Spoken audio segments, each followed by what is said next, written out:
This morning I am sincerely grateful to Almighty God for His grace and His abundant mercies, in that He has allowed me just another occasion, just one more day to get it right.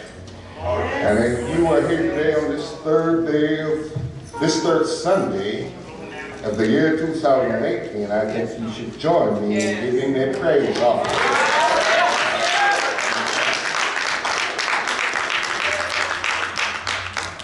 I honor the present leadership here, thankful Chairman of Deacons, Deacon Freddie Stevens, the thankful ministerial corps, and ministers of the gospel here in our congregation today, all deacons, deaconess, officers, and staff, and all God's children in their respective places. Good morning, for surely God has been good to us.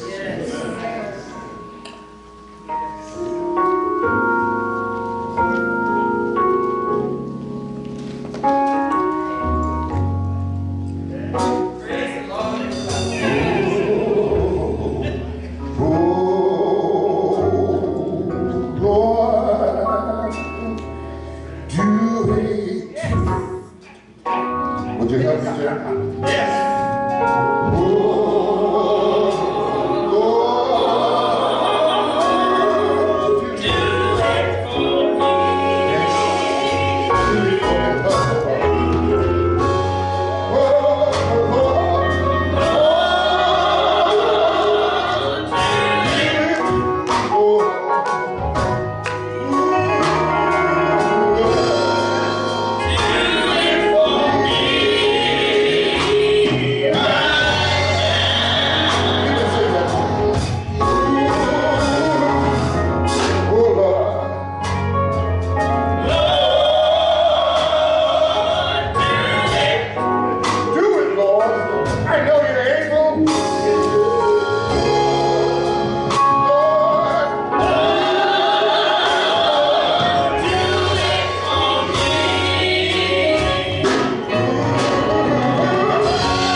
Our text today comes from Luke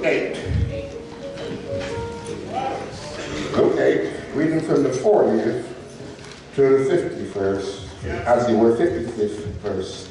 That's Luke 8, 40 to 55.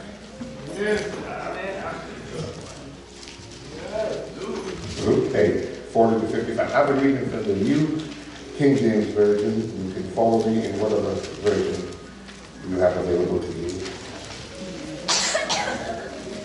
Shall we stand, please, for the reading of God's word?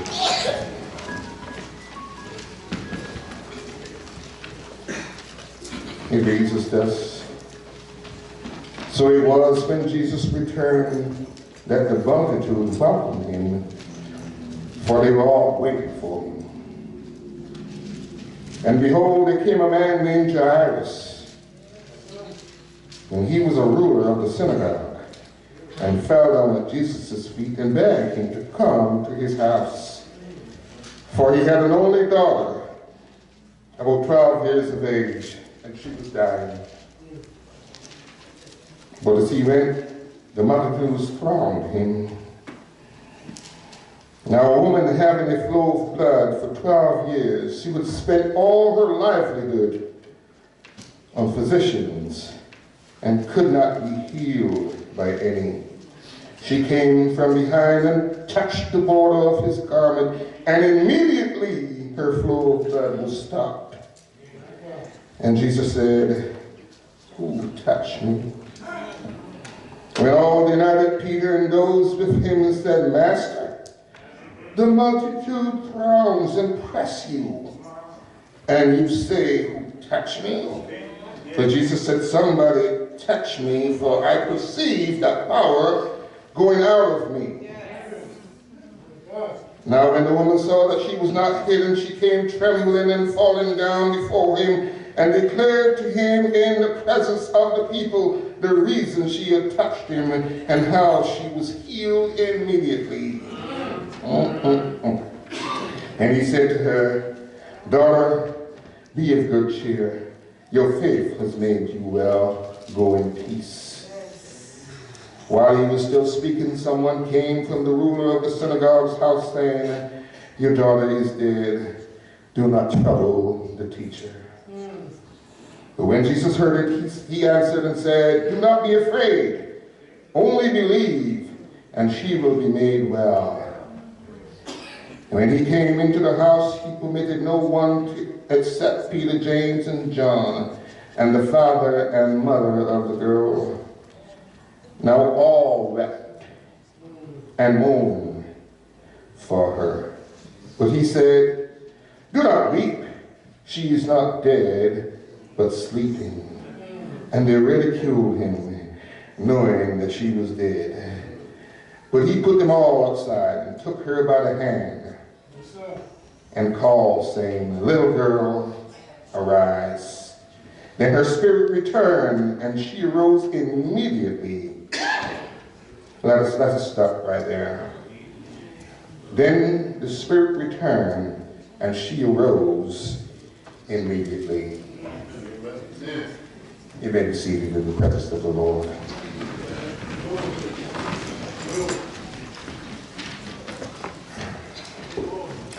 Science has determined that there are 5 senses, namely sight, taste, hearing, smell, and touch.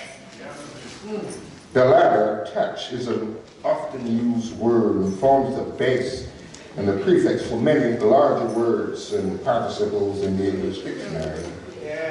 Anywhere from touch and go, touch back, touch mark, touch screen, touch off, touchstone, touchpad, touch me not, touchy-feely, and for God's sake, Rick, touchdown. You know, in today's lesson, touch forms a deliberate portion of our sermon title. The Master's Touch. The Master's Touch. And the context of our lesson for today speaks initially of Jesus making his way to Jerusalem. And along the way, he comes in contact with many people, different types and classes and creeds, races, genres, even different religions. He is carefully teaching and emphasizing what he wants his disciples to know and to practice.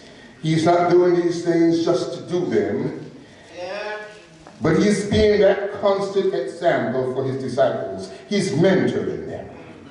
These are the things, this is the kind of stuff that they must know, they must practice in order to be able to effectively spread the gospel. Luke 6:17 to 19 talks of his healing a great multitude from Judea and Jerusalem and Tyre and Sidon, people who were sick of diseases and disorders, and some who were tormented with unclean spirits. The gospel says that they all sought to touch him, because when they did, the power went out of him and to them and healed them instantly. My friends, I declare to you today that there is power in the Master's touch. And many of us here in this congregation today are more likely aware of an attraction for another person. Men, I want to address this especially to you, as I myself am a man. You may be talking to some lady from day to day, a lady for whom you have an interest. You may be on the telephone, by text message, email. You may enjoy conversation across the table while having lunch, dinner, or some other meal. You get to gaze into those beautiful eyes and salivate on the thought of those wonderful lips. And for all intentional purposes, at least on your part, love is in the air. But nothing thrills you as much as when she first allows you to hold her hand.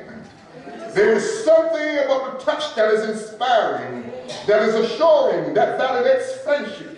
There is something about the touch that says everything is going to be all right. A hug to someone who is bereaved or sorrowful is a nice way of consoling. Teachers, you know, an arm around the shoulder of a student is often reassuring. Listen, the touch can be comforting by the sensation that it transmits.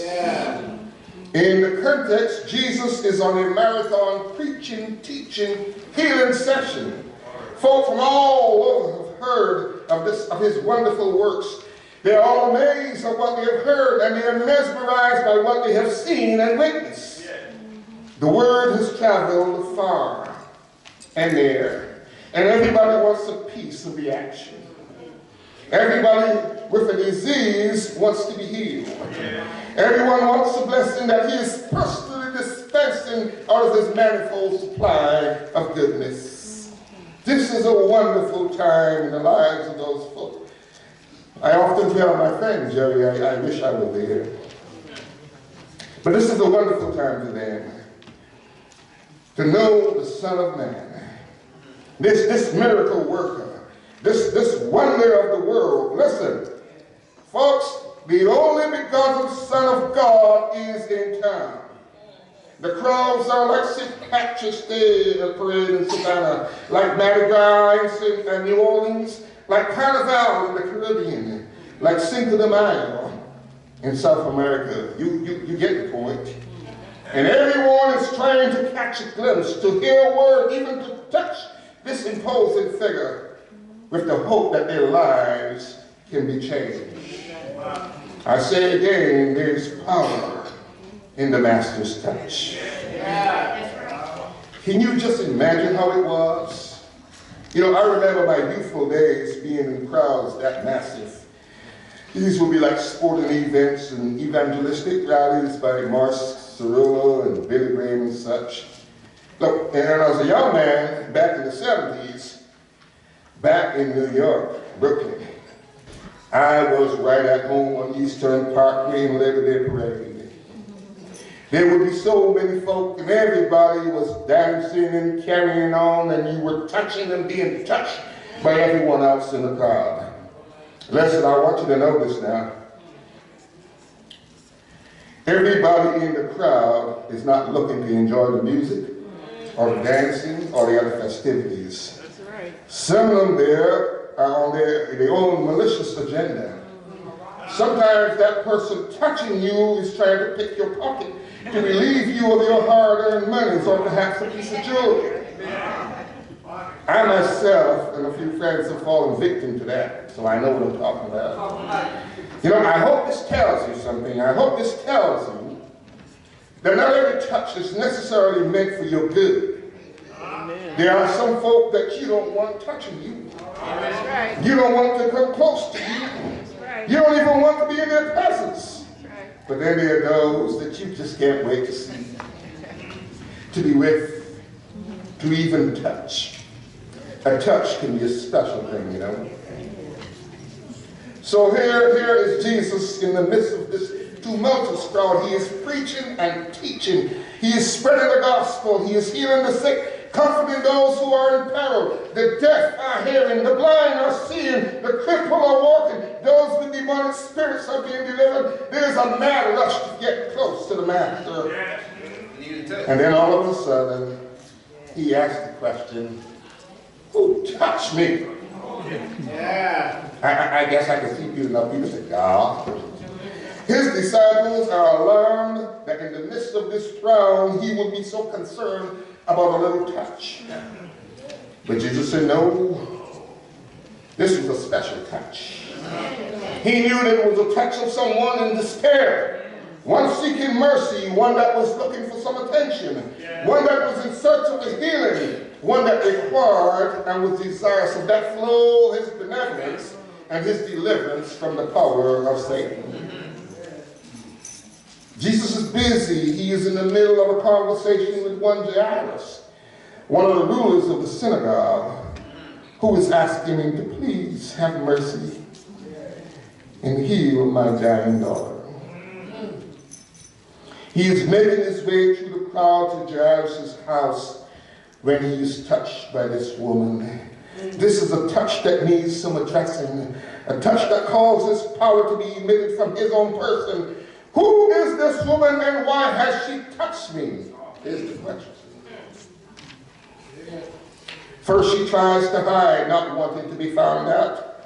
But because she has been changed, because she has been healed, because she has been delivered, she can't help but own up. She can't keep it to herself. She can't help but to testify of what a healing she has just experienced in her life. She has to express what a wonderful change has befallen her. Here's this one who for 12 years has been living a miserable life. Her life as she knew it had come to an end. She is stricken with this seemingly unending issue of blood. She has to put on hold every plan she ever had just to concentrate on being well again. Yes, yes. Good Lord, man. Man, we know we can't wait for our women to be past their cycle. And so we know that with her particular disorder, not only she was affected, but her husband is also collaterally damaged. Why? You know, as strict as Jewish laws were, her husband not allowed to be close to her. She must have had to sleep alone for those 12 years. Her man must have stayed up all night partying with his friends and getting inebriated just as a distraction from what he faced when he got home.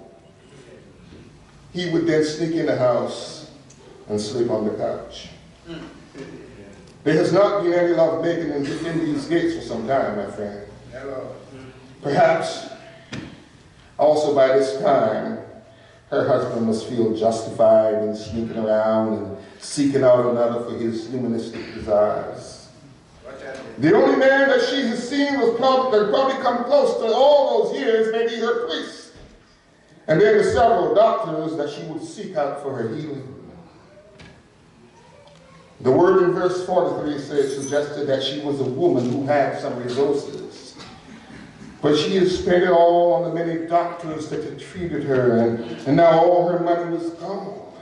Amen. These doctors were not able to help her, and now, friends, she is sick, broke, busted, and disgusted. Yes. Says, I don't mean to belabor her condition. But you have to understand that this woman, through no fault of her own, has lost her good health. has lost her standing in society, has lost her right to assemble with others, has lost all her money, has probably sold her house, it makes sense that she may lose her husband. And at this point, she's about to lose her ever-loving mind. Wow. But isn't it awesome that she's got another chance? Oh, yes. That she met the Master. Yes. She has another chance to get it right. You know, at first she hides, but now she falls down at the feet of Jesus, and she declares in front of the crowd of people that she has been healed immediately as she touched him. She tells of how she was weak from the loss of blood, but mustered enough strength to get to him. Yeah. She tells about how she hid her face and defied the law of assembly to be able to touch the balm of Gilead, to snatch victory from the arms of defeat, to lift her arms in celebration, to laugh, to cry, to utter the words, "Hallelujah! Thank you, Jesus. I've been changed," she declares. "I've been healed, freed, delivered. I've found joy, peace, love, and favor. All my shame, all my guilt, my sin is forgiven. No more change, no more fear. My past is over. Right now is the moment. Today is the day. I've been changed. I have waited for this moment, and I won't let it pass me by." And then she says, "I won't go back. Can't go back to that place I used to be when your presence came and changed me. There is healing in the Master's touch." So some may have thought that Jesus is through for the day. But there was one line there that he intended to have declare also the glory of his Father. By now, Jairus' service has delivered a message, not to trouble the Master because your daughter is dead. And Jesus tells him, "Listen, she's only sleeping," and he sets out for Jairus' house. You know, it's important to note that this man seeking Jesus, this Jairus, falling down and begging for his help, has been a ruler of the synagogue. He knew who Jesus was. He had been one of those who opposed Jesus. If you look in Luke 4:16 to 30, you will see how they didn't want Jesus because he opened the book. They gave him the book. He opened the book of Isaiah and he read, "The Spirit of the Lord is upon me because he has anointed me to preach the gospel to the poor. He has sent me to heal the brokenhearted, to proclaim liberty to the captives, the recovery of sight to the blind, to set at liberty those who are oppressed, and to proclaim the acceptable day of the Lord." But then Jesus went on to say, "Today, this scripture is fulfilled in your hearing." In other words, he's trying to tell them, I'm that Messiah that you were looking for. The Savior and the King of Israel.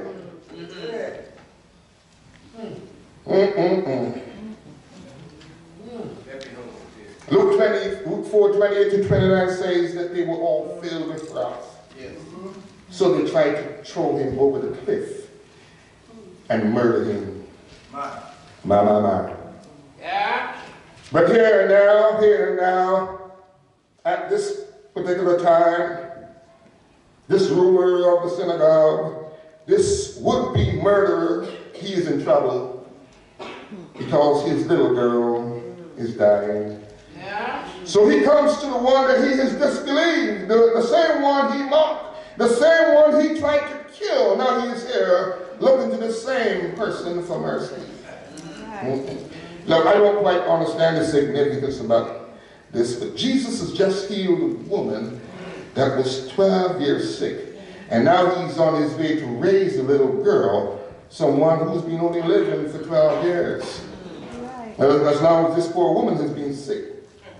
My friends, God's timing is impeccable and most mysterious.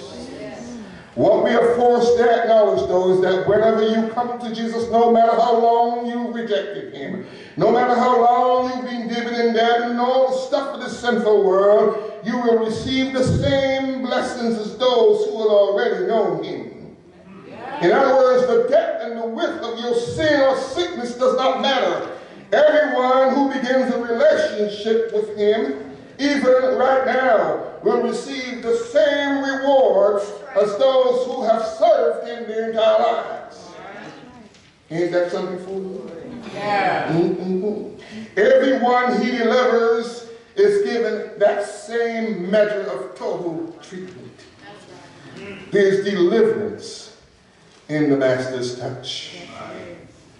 And so as Jesus leaves this crowd behind and travels to Jairus' house, he finds a crowd there too. Most folk, well, actually the text is all were weeping and mourning. But you have to recognize something. In those days, the mourners, some of the mourners were paid professional weepers. So I imagine that there was some mixed in there too. And Jesus asked them to just shut up, stop crying, because the child is only sleeping. Look, these folk know only one thing, that this once vibrant child is no longer breathing. It's no longer moving. It's not showing any signs of life, so she must be dead. They ridiculed him and laughed at him.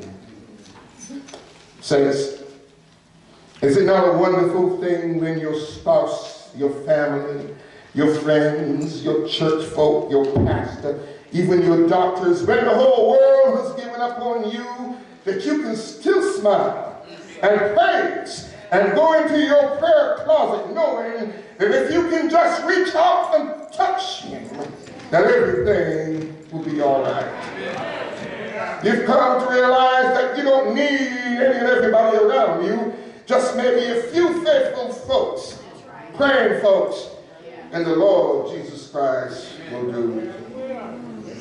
And so here for the second time this day, accompanied by his entire Peter, James, and John, and the child's parents, Jesus puts everyone else out. Yes. He touched this little girl. He took her by the hand. As recorded in Mark 5:41, he says, Talitha Kumi, which means, little girl, arise.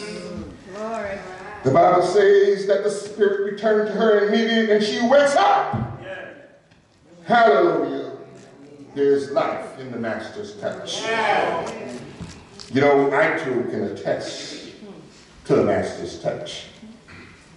I want you to know that his touch is still as prudent and powerful today as it ever was. Look, I spent almost my entire youthful adult life being battered around and from pillar to post, doing all manner of things that were unacceptable to the gospel of the living word. Living as sinful as any prodigal son, drinking and smoking and womanizing and living it up like I knew nothing about Christ. After all, you know, I was raised up in a Christian house. Was at church almost every day and twice on Sundays. My dad was an associate pastor and Sunday school superintendent. My sisters and I sang in the choir. I was saved and baptized as a teenager.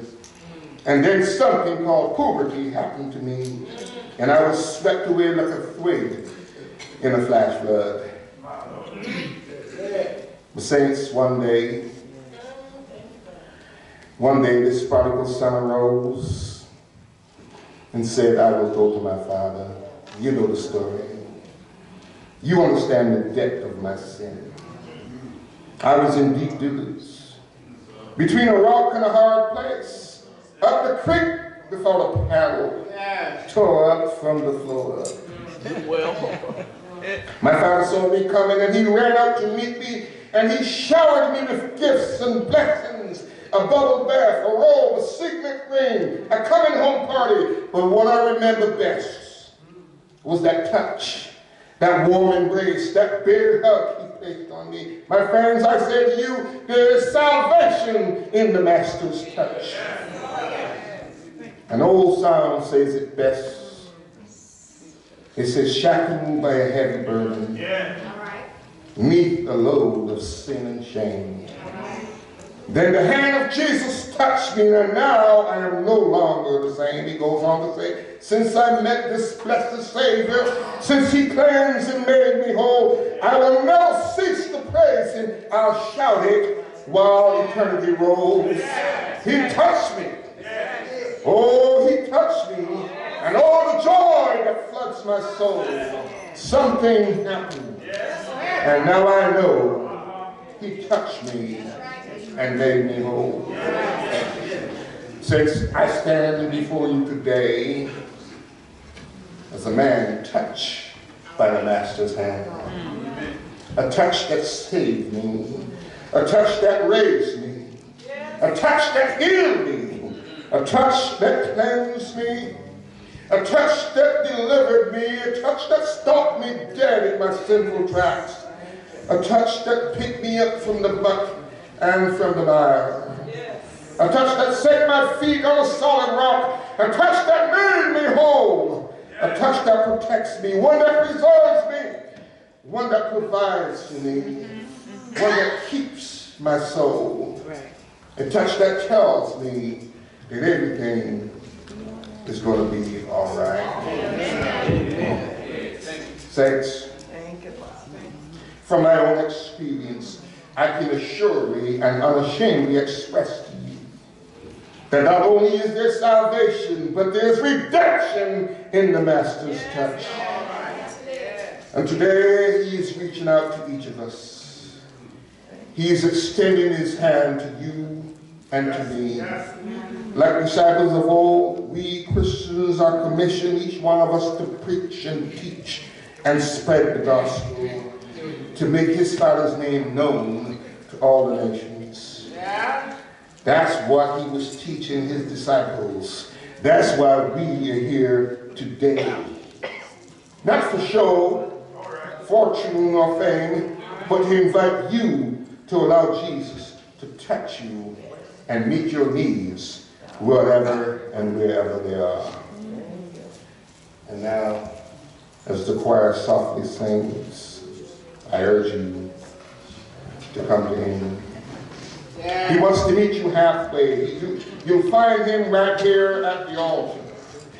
Come to a place where you too can experience the Master's touch. Shall we stand?